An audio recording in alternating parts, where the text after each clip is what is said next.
હરિ કે મહાત્મા વિના ગુણ દોષ આવે છે અને ગુણ દોષ આવે ત્યાં બધી વિઘ્ન રહેલા છે. કદાચ આપણને ખાલી દોષ ના આવે પણ ગુણ દોષ આવે. ઘડીકમાં ગુણ આવે, ઘડીકમાં અવગુણ આવે. તો મહારાજ કે ત્યાં સુધી વિઘ્ન રહેલું છે. માટે જ્યાં ગુણ દોષ આવે. સાયકલ ચલાવે ને સાયકલ, ઓલી વ્યક્તિ આમ જાય એ બરકત ના આવે, એને ઉતરી જવું પડે. તેમ ગુણ દોષ આયા કરે ત્યાં હજી બરકત ના આવે, તમને સુખ જ ના આવે.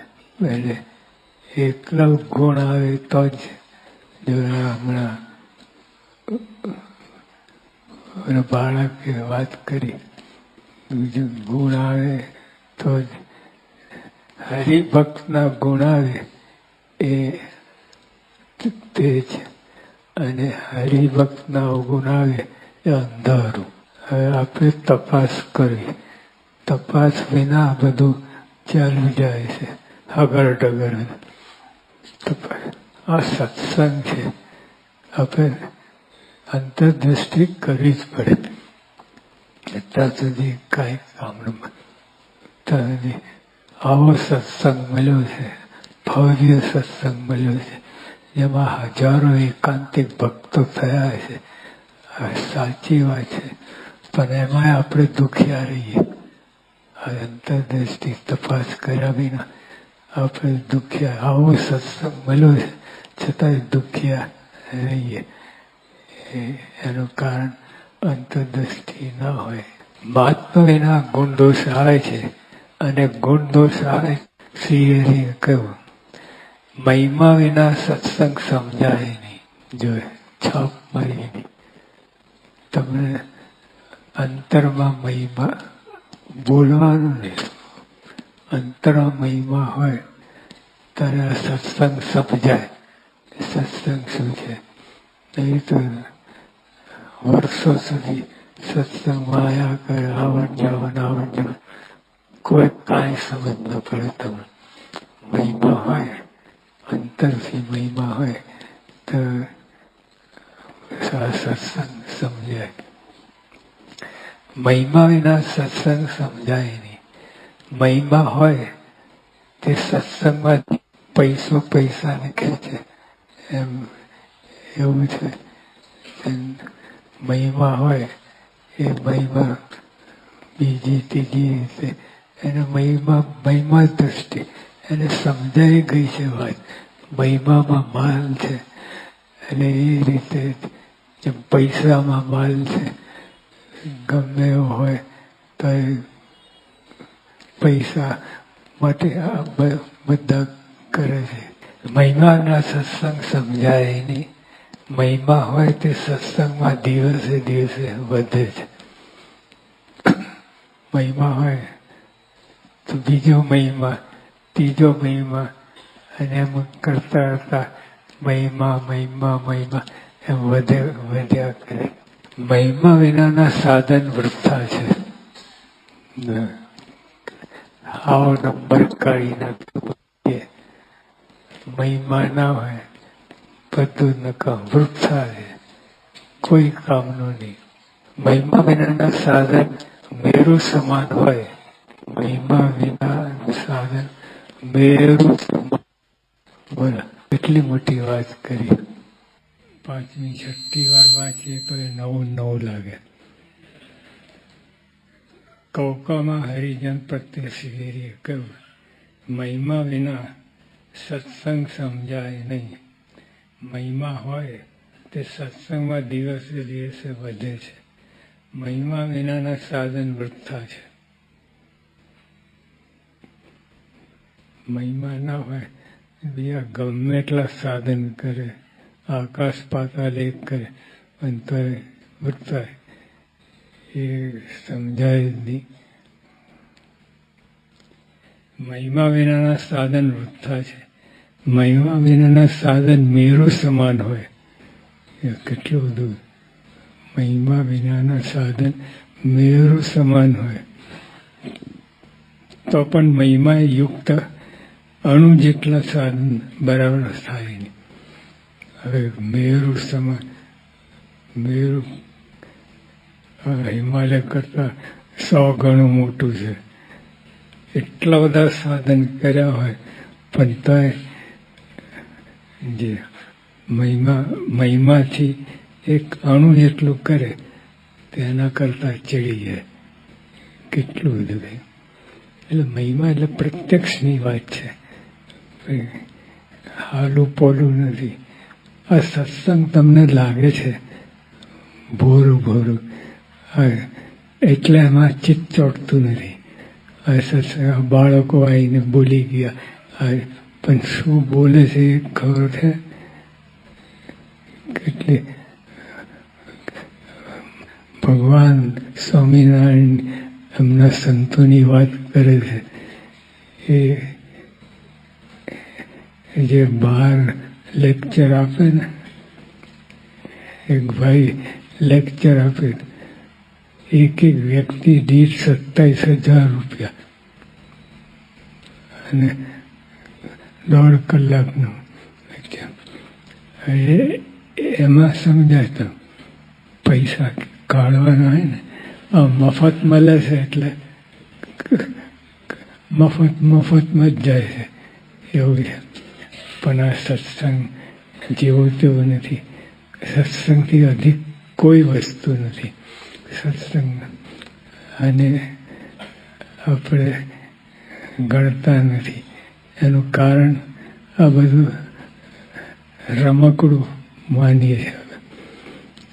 સત્સંગ કોઈ અધિક વસ્તુ નથી. મહિમા વિનાના સાધન વૃથા છે. મહિમા વિનાના સાધન મેરુ સમાન હોય તો પણ મહિમા યુક્ત અણુ જેટલા સાધન બરાબર થાય નહીં.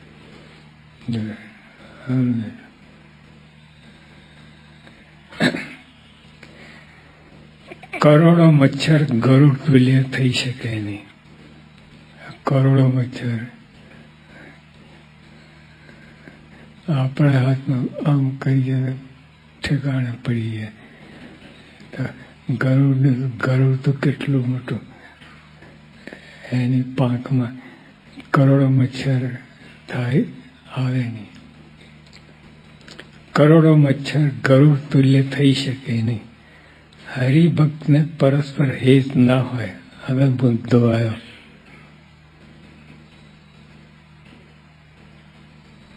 પરસ્પર હેત ના હોય. પોતાને જાણે હું બધું સર્વસ્વ છું એના ભાગે શ્રીજી મહારાજ એ શાયદી લેવી પડે. અને શાસ્ત્રની શાયદી લેવી. શાસ્ત્ર પણ આ વાત કરે છે. કરોડો મચ્છર ગરુડ તુલ્ય થઈ છે. હરિભક્તને પરસ્પર હેત ના હોય તો સાધન અપાર કરે તો ફળ મળતું નથી. જો આપણી વાત આવી, આપણી જ વાત આવી, પરસ્પર હેત ના હોય તો અપાર સાધન કરે તો એ ઠેકાણું ના પડે. હરિભક્તને પરસ્પર હેત ના હોય તો સાધન અપાર કરે તો પણ ફળ મળતું નથી.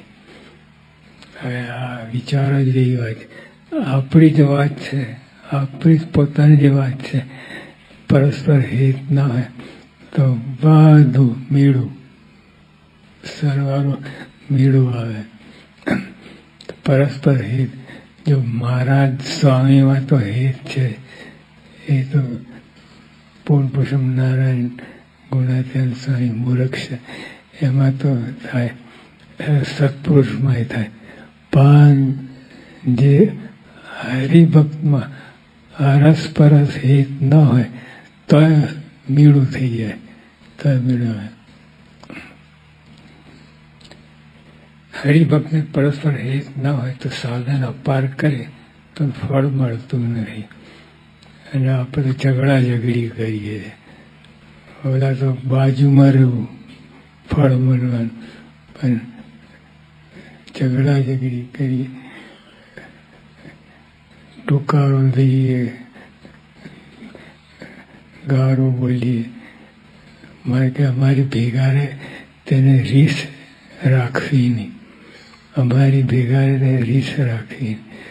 જો મહારાજે સુંદર વચનો કહ્યા છે, પણ આપણે એને કચરો કરી નાખીએ, છૂંદો કરી નાખીએ. એટલા સુંદર વચન, તમે અપાર સુખિયા થઈ શકો. વગર એક પાઈ પણ ના હોય તો વધારે સુખિયા થઈ શકો, એવી વાત છે. હરિભક્તને પરસ્પર હેત ના હોય તો સાધન અપાર કરે તો ફળ મળતું નથી. બીજા અંગ નિરોગી હોય, બીજા બધા અંગ નિરોગી હોય, હાથ, કાન, નાક, પગ, પેટ, ફેફસા બધા અંગ નિરોગી હોય, પણ શ્વાસ બંધ થાય તો કોઈ સહાય કરી શકે નહીં. શ્વાસ બંધ થાય, 1 મિનિટ,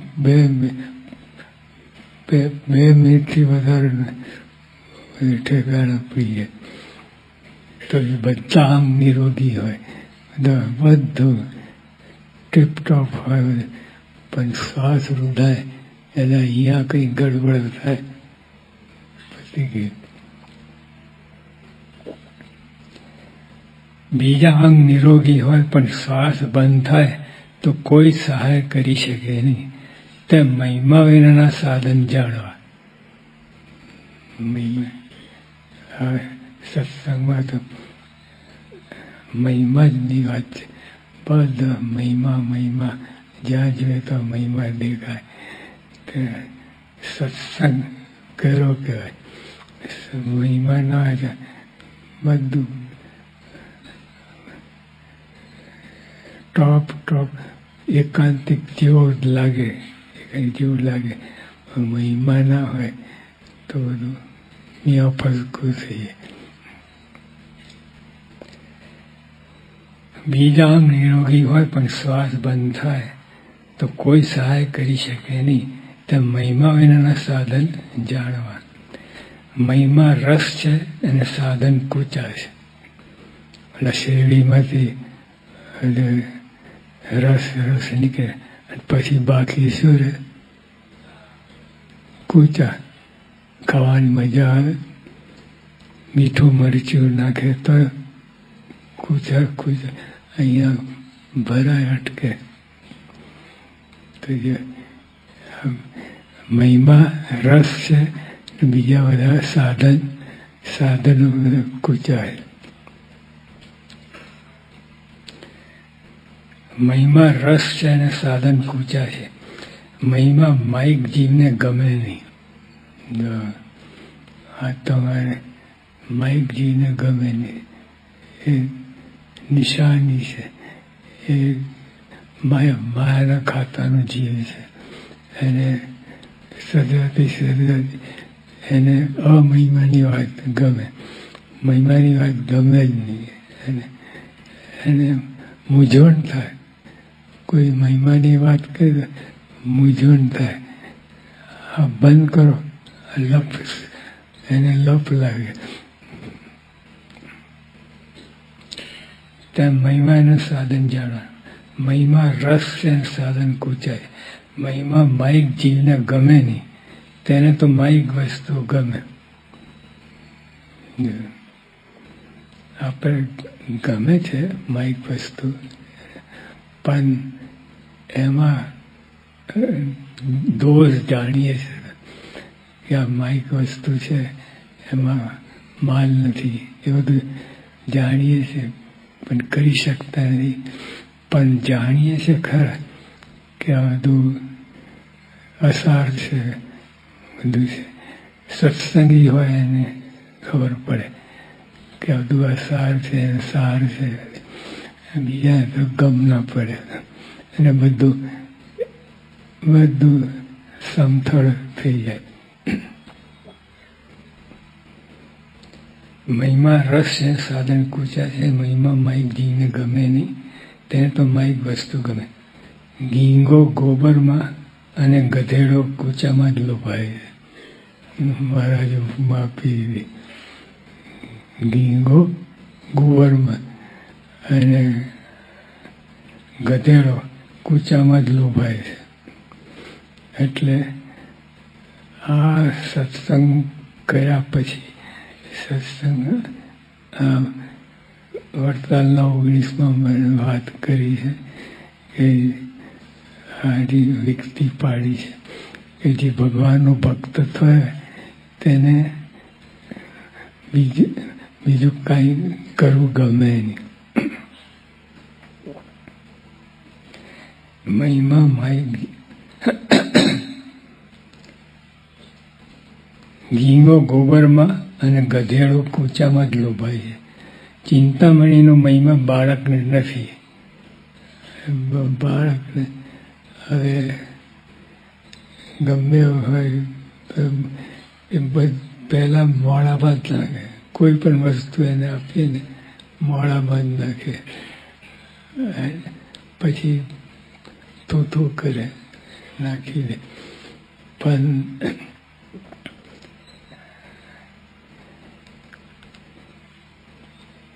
ગીંગો ગોબરમાં ને ગધેડો કૂચામાં જ લોભાય.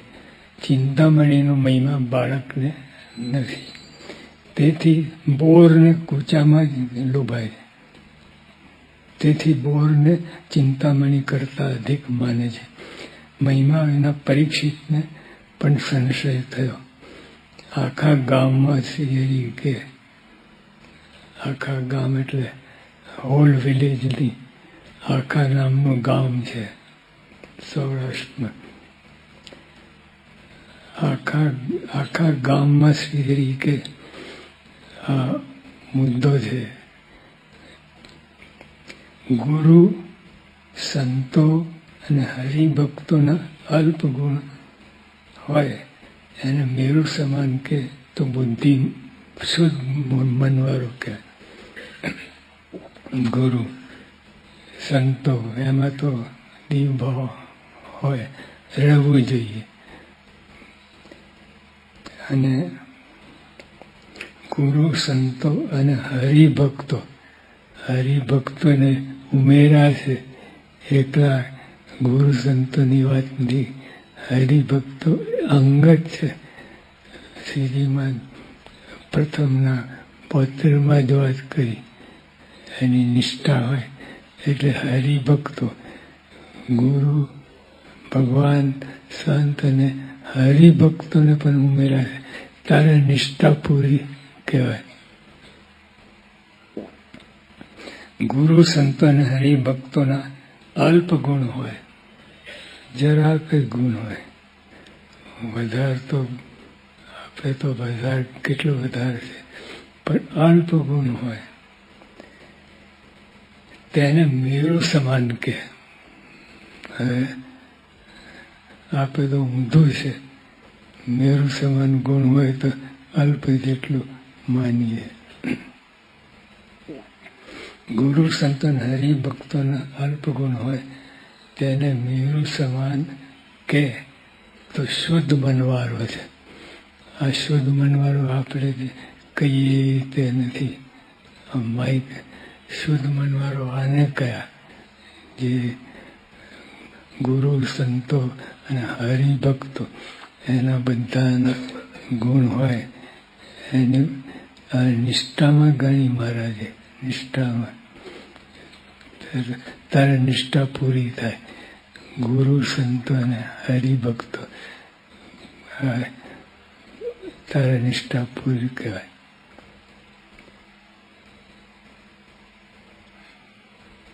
ગુરુ સંતો અને હરિભક્તોના અલ્પ ગુણ હોય તેને મેરુ સમાન કે તો શુદ્ધ મનવાળો છે.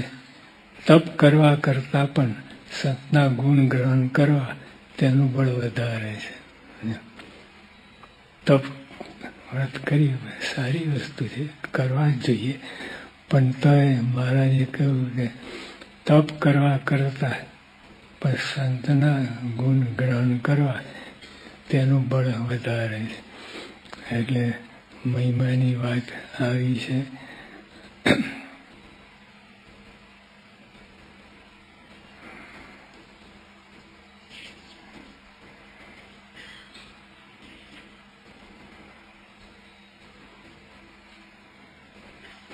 પોતાના દોષ દેખે નહીં ને સંત હરિભક્તોથી મન જુદા પડે તો ફાવે તેવો મોટી પામેલો હોય તો પણ વિમુખ થઈ જાય.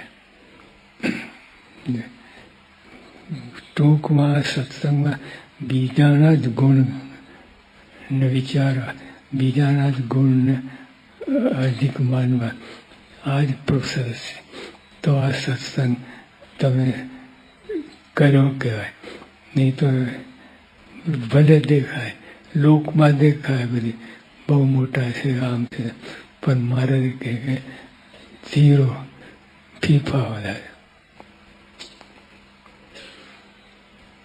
સદાનંદ સ્વામી મહારાજની જય.